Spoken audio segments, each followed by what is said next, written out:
Jayant Dasgupta, former Indian Ambassador WTO, now joining us live. Good evening, Ambassador. Welcome to NDTV Profit. We're looking at the US recently confirming, actually today, India as the top export destination from April to August this year.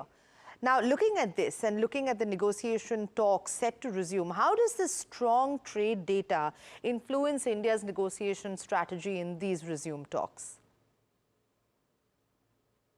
I think the reason why April to August figures are very promising is the fact that there was an apprehension in the trade that some kind of tariffs would be there, which would be higher than the 10% baseline tariffs which were imposed around the 7th of April 2025 by the Trump administration.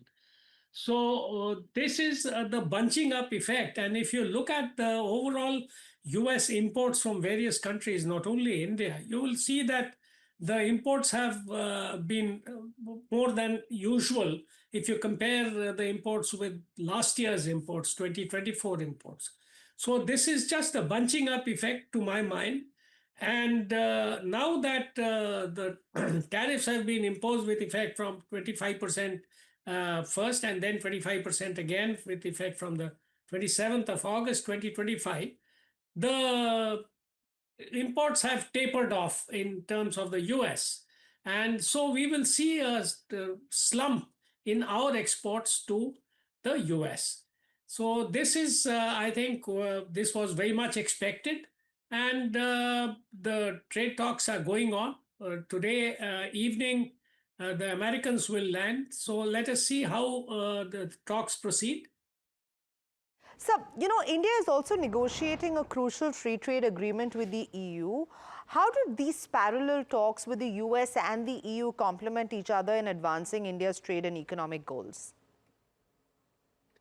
The trade agreement with the European Union was initiated way back in 2006. And then the negotiations commenced in 2007. And of course, from 2013 onwards, I think there was a hiatus of about 7 years when no negotiations took place.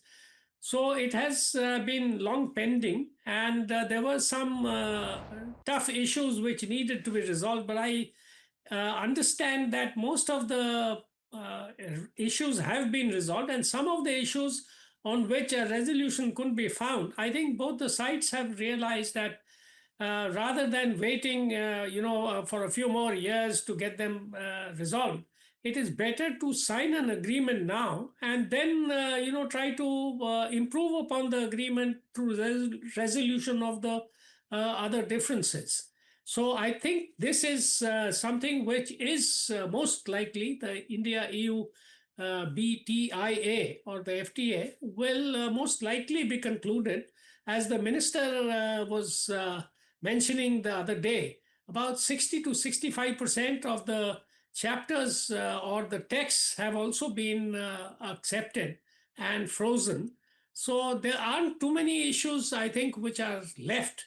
And they will, and in Brussels, I think from the 6th to the 10th of October, the next round of the 14th round of negotiations will take place.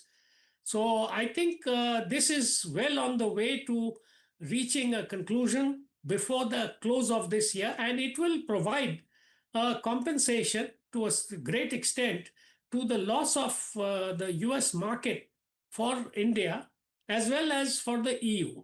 Of course, it will not fully compensate because for both the EU as well as India, the US is the largest export destination.